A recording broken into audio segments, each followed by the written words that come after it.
భవానీ మాల వేసిన వారందరూ ఇంటిలో పీఠకం ఎలా పెట్టుకోవాలి అనే దానికి నియమనిష్టలతో కూడుకొని ఉంటుందన్నమాట.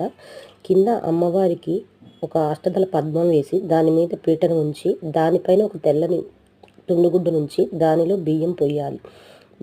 బియ్యం పోసినాక దాని మీద ఒక కలశం తీసుకొని మట్టిది కానివ్వండి, రాగిది కానివ్వండి, వెండిది కానివ్వండి, ఎవరైనా ఏదైనా మీ ఇష్టం అండి. దానిలో ₹1 కాయిన్ వేస్తున్నాను. అందులో కొంచెం నీళ్లు పోసాను. పసుపు, కుంకుమ, అక్షింతలు, గంధము ఇలా ఒకదాని తర్వాత ఒకటి వేసానండి.